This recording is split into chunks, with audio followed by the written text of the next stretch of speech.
ನ್ಯೂಸ್ಗೆ ಸ್ವಾಗತ. ನಾನು ಚಂದ್ರಕಲಾ ಗೋವಿಂದಪ್ಪ. ಡಿಕೆ ಶಿವಕುಮಾರ್ ಸಿಎಂ ಆಗುವುದಿಲ್ಲ. ರಾಹುಲ್ ಗಾಂಧಿ ಖರ್ಗೆ ಹೇಳಿದ್ದನ್ನ ಪ್ರಸಾದ ಅಂತ ಸ್ವೀಕರಿಸ್ತೀನಿ. ಪವರ್ ಶೇರಿಂಗ್ ಫೈಟ್ಗೆ ಸಿಗುತ್ತಾ ಹೊಸ ಟ್ವಿಸ್ಟ್? ಸಿಎಂ ಆಗದೇ ಇದ್ರೆ ಡಿಕೆ ಶಿವಕುಮಾರ್ ಬಿಜೆಪಿಗೆ ಹೋಗ್ತಾರಾ? ಎಸ್, ರಾಜ್ಯ ರಾಜಕಾರಣದಲ್ಲಿ ನಿಜಕ್ಕೂ ಕೂಡ ಸಂಚಲನ ಮೂಡಿಸುವಂತಹ ಹೇಳಿಕೆಯನ್ನ ಎಐಸಿಸಿ ಅಧ್ಯಕ್ಷರಾಗಿರುವಂತಹ ಮಲ್ಲಿಕಾರ್ಜುನ್ ಖರ್ಗೆ ಅವರು ಕೊಟ್ಟೇ ಬಿಟ್ಟಿದ್ದಾರೆ.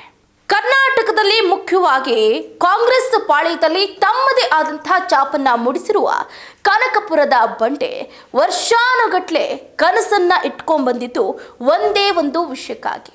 ಆ ವಿಷಯ ಯಾವುದಕ್ಕೆ ಅಂತ ಗೊತ್ತಿದೆ. ಅದು ಅವರು ಮುಖ್ಯಮಂತ್ರಿ ಆಗುವಂತಹ ಕನಸು ಈಡೇರಲೇಬೇಕು ಅಂತ ಸಾಕಷ್ಟು ಪ್ರಯತ್ನವನ್ನ ಪಟ್ಟರು. ದೇವಸ್ಥಾನಗಳಿಗೆ ಪೂಜೆ ಪುನಸ್ಕಾರಗಳನ್ನ ಮಾಡೋದ್ರಿಂದ ಹಿಡಿದು ಮಠ ಮಾನ್ಯಗಳಿಗೆ ಮಸೀದಿಗಳಿಗೂ ಕೂಡ ತೆರಳಿದ್ರು. ಆದರೆ ಡಿಕೆ ಶಿವಕುಮಾರ್ ಅವರು ಈಗ ಮುಖ್ಯಮಂತ್ರಿ ಆಗೋದಿಲ್ಲ ಅನ್ನುವಂತಹ ಒಂದೇ ಒಂದು ಸುಳಿವನ್ನ ಇದೀಗ ಎಐಸಿಸಿ ಅಧ್ಯಕ್ಷರಾಗಿರುವಂತಹ ಮಲ್ಲಿಕಾರ್ಜುನ್ ಖರ್ಗೆ ಅವರೇ ಕೊಟ್ಬಿಟ್ಟಿದ್ದಾರೆ. ಹಾಗಾದ್ರೆ ಡಿಕೆ ಶಿವಕುಮಾರ್ ಅವರ ಕನಸು ಭಗ್ನ ಆಗೋಯ್ತಾ? ಡಿಕೆ ಶಿವಕುಮಾರ್ ಅವರು ಇಲ್ಲಿವರೆಗೂ ಕಾಂಗ್ರೆಸ್ ಪಾಳ್ಯಕ್ಕೆ ದುಡಿದಂತಹ ಒಂದು ಶ್ರಮ ವ್ಯರ್ಥ ಆಗೋಯ್ತಾ ಅನ್ನುವಂತಹ ಒಂದು ಅನುಮಾನ ವ್ಯಕ್ತವಾಗ್ತಾ ಇದೆ. ಡಿಕೆ ಶಿವಕುಮಾರ್ ಅವರಿಗೆ ತಮ್ಮದೇ ಆದಂತಹ ಫಾಲೋವರ್ಸ್ಗಳಿದ್ದಾರೆ. ಅಭಿಮಾನಿಗಳು, ಬೆಂಬಲಿಗರು, ಕಾರ್ಯಕರ್ತರು, ಸಚಿವರು, ಶಾಸಕರು ಎಲ್ಲರೂ ಅವರ ಬೆನ್ನೆಲುಬಾಗಿ ನಿಂತರು ಅಥವಾ ಅವರಿಗೆ ಸಪೋರ್ಟ್ ಅನ್ನ ಮಾಡಿದ್ರು ಕೂಡ ಡಿಕೆ ಶಿವಕುಮಾರ್ ಅವರು ಮಾಡಿರುವಂತಹ ತಪ್ಪಿಗೋ ಅಥವಾ ಕಾಂಗ್ರೆಸ್ ಅವರಿಗೆ ಎಲ್ಲೋ ಒಂದು ಕಡೆ ಇವ್ರಿಗೆ ಯಾಕೆ ಮುಖ್ಯಮಂತ್ರಿ ಸ್ಥಾನವನ್ನ ಕೊಡಬೇಕು ಅನ್ನುವಂತ ಒಂದು ಮೈಂಡ್ ಸೆಟ್ ಅನ್ನ ಇಟ್ಕೊಂಡು ಇವತ್ತು ಅವರಿಗೆ ಆ ಸ್ಥಾನವನ್ನ ತಪ್ಪಿಸೋದಕ್ಕೆ ಈ ರೀತಿ ಮಾತಾಡ್ತಾ ಇದೆಯಾ ಅಥವಾ ಮಾಡ್ತಾ ಇದೆಯಾ ಅನ್ನುವಂಥ ಪ್ರಶ್ನೆ ಉದ್ಭವ ಆಗ್ತಾ ಇದೆ. ಹಾಗಾದ್ರೆ ಡಿಕೆ ಶಿವಕುಮಾರ್ ಅವ್ರಿಗೆ ಏನ್ ಕಡಿಮೆ ಆಗಿದೆ?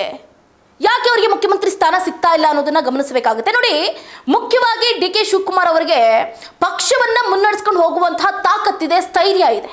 ಒಂದು ಪಕ್ಷವನ್ನ ಕಟ್ಟಿ ಬೆಳೆಸುವಂತಹ ಒಂದು ಧೈರ್ಯ ಕೂಡ ಅವರಲ್ಲಿ ಇದೆ.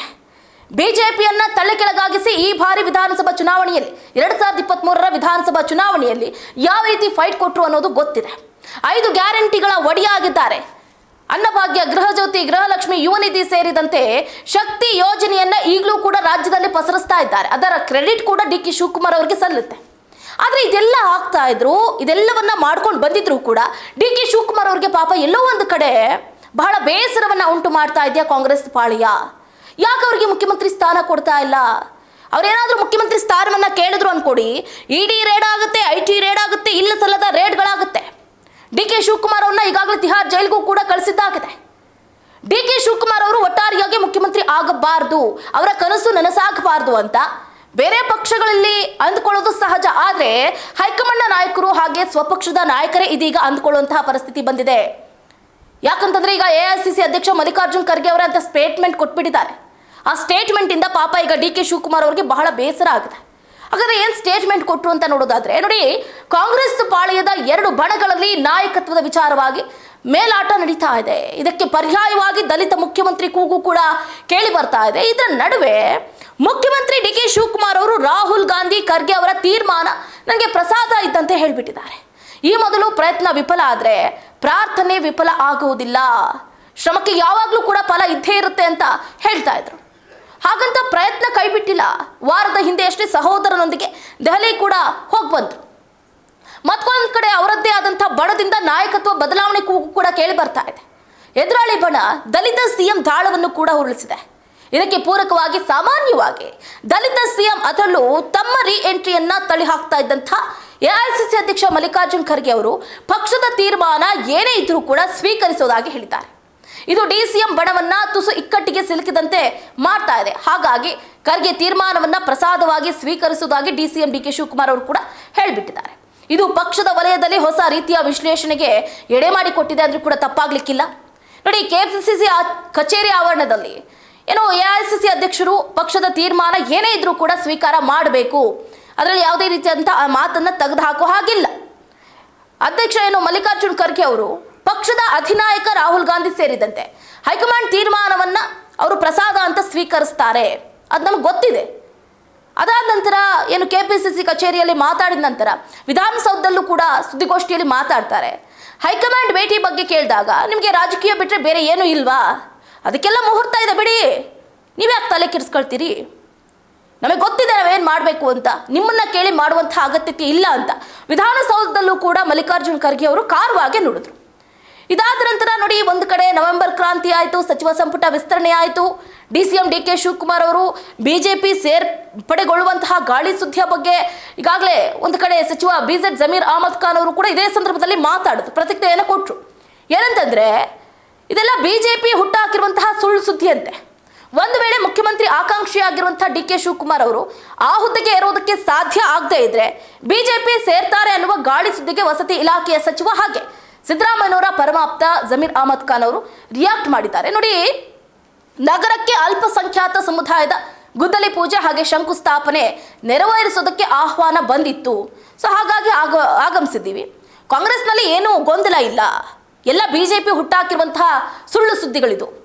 ರಾಜ್ಯ ಕಾಂಗ್ರೆಸ್ನಲ್ಲಿ ಇದೆ ಎನ್ನಲಾಗ್ತಾ ಇರುವಂತಹ ಆಂತರಿಕ ಭಿನ್ನಮತವನ್ನು ಕೂಡ BJP ಮೇಲೆ ಹಾಕಿದ್ದಾರೆ.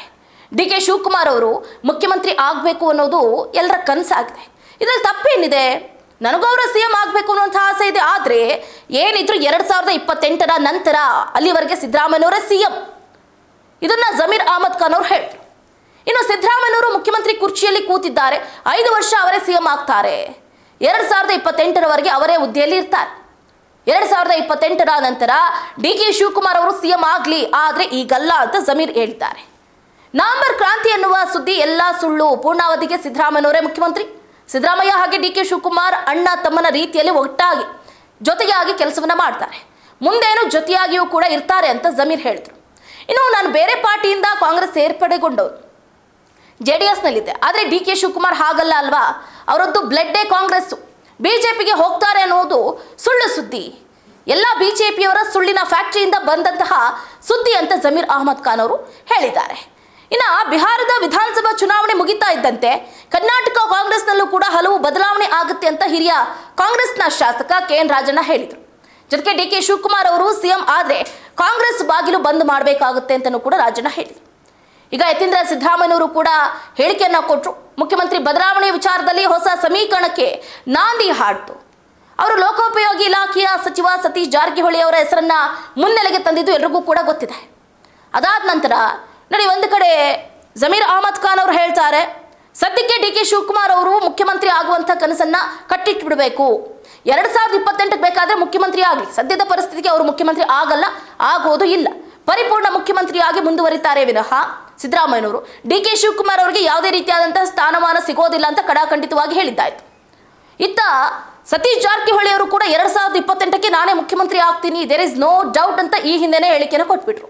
ಹಾಗಾದ್ರೆ DK ಶಿವಕುಮಾರ್ ಅವರು ಈಗಲೂ ಮುಖ್ಯಮಂತ್ರಿ ಆಗೋದಿಲ್ಲ. 2028ಕ್ಕೆ ಪಕ್ಷ ಅಧಿಕಾರಕ್ಕೆ ಬರುತ್ತೋ ಇಲ್ವೋ ಅದು ಸೆಕೆಂಡ್ರಿ, ಬಟ್ ಆಗ್ಲೂ ಕೂಡ ಮುಖ್ಯಮಂತ್ರಿ ಆಗೋದಕ್ಕೆ ಸತೀಶ್ ಜಾರಕಿಹೊಳಿ ಅವರು ಕೂಡ ಬಿಡೋದಿಲ್ಲ ಅಂತಂದ್ರೆ DK ಶಿವಕುಮಾರ್ ಅವರು ಅವರ ಕನಸನ್ನ ಇಟ್ಕೊಂಡೇ ಜೀವನವನ್ನ ಸಾಗಿಸ್ಬೇಕಾ ಅಥವಾ ಉಸಿರನ್ನ ನಿಲ್ಲಿಸಬೇಕಾ ಅನ್ನುವಂಥ ಒಂದು ಬೇಸರದ ಸಂಗತಿ ಕೂಡ ಉದ್ಭವ ಆಗ್ತಾ ಇದೆ.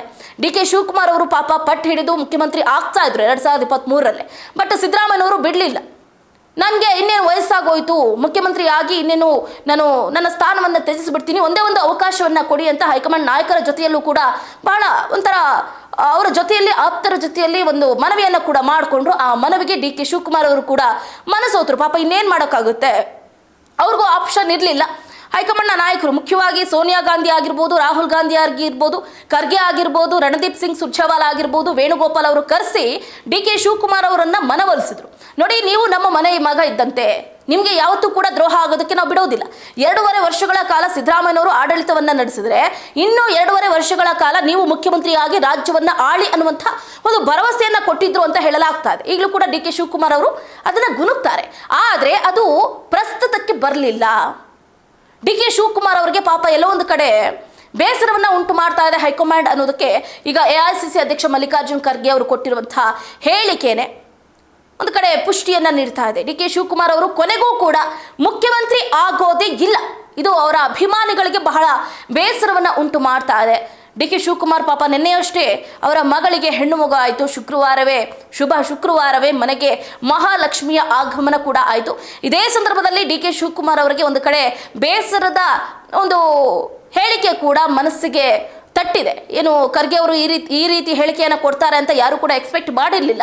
ಬಟ್ ಅವರ ಮುಖ್ಯಮಂತ್ರಿ ಕನಸು ಇಲ್ಲಿಗೆ ನಿಲ್ಲಿಸಲೇಬೇಕಾಗುತ್ತೆ. ಇಲ್ಲ ಅಂತಂದ್ರೆ ಇನ್ನೂ ಮುಂದೆ ಇದನ್ನೇ ನಾವೇನಾದರೂ ತಗೊಂಡು ಹೋದ್ರೆ ಬಹಳ ಕಷ್ಟ ಆಗುತ್ತೆ ಅಂತ ಡಿ ಕೆ ಶಿವಕುಮಾರ್ ಅವರು ಕೂಡ ಮನಸ್ಸಲ್ಲಿ ಅಂದುಕೊಂಡಂತೆ ಕಾಣಿಸ್ತಾ ಇದೆ. ಸೊ ಹಾಗಾಗಿ ರಾಹುಲ್ ಗಾಂಧಿ ಖರ್ಗೆ ಹೇಳಿದ್ದನ್ನು ನಾನು ಪ್ರಸಾದವಾಗಿ ಸ್ವೀಕರಿಸ್ತೀನಿ ಅಂತ ಹೇಳಿಕೆಯನ್ನು ಕೊಟ್ಟೇ ಬಿಟ್ಟಿದ್ದಾರೆ. ಸೊ ಹಾಗಾಗಿ ಅವರ ಅಭಿಮಾನಿಗಳಿಗೆ ಹಾಗೆ ಅವರ ಬೆಂಬಲಿಗರಿಗೆ ಅಥವಾ ಅವರನ್ನು ಸಪೋರ್ಟ್ ಮಾಡ್ತಾ ಇದ್ದಂತಹ ಶಾಸಕರಿಗೆ ಸಚಿವರಿಗೆ ಇದು ನುಂಗಲಾರದ ತುತ್ತಾಗಿದೆ. ಸೊ ಈ ವಿಷಯಕ್ಕೆ ಸಂಬಂಧಪಟ್ಟಂತೆ ಯಾವ್ಯಾವ ನಾಯಕರು ಏನೇನು ಹೇಳಿಕೆಯನ್ನ ಕೊಡ್ತಾರೆ, ಡಿ ಕೆ ಶಿವಕುಮಾರ್ ಅವರನ್ನ ಇನ್ನೂ ಹೆಚ್ಚೆಚ್ಚು ಹೇಗೆ ಬೆಂಬಲಿಸ್ತಾರೆ ಅನ್ನೋದನ್ನ ಮುಂದಿನ ದಿನಗಳಲ್ಲಿ ಕಾದಷ್ಟೇ ನೋಡಬೇಕಾಗಿದೆ. ಇದಾಗಿತ್ತು ಇವರಿಗಿನ ಅಪ್ಡೇಟ್. ನೋಡ್ತಾರೆ ಸ್ಪೀಡ್ ನ್ಯೂಸ್, ಸುದ್ದಿ ನಿಮ್ಮದು, ವೇಗ ನಮ್ಮದು.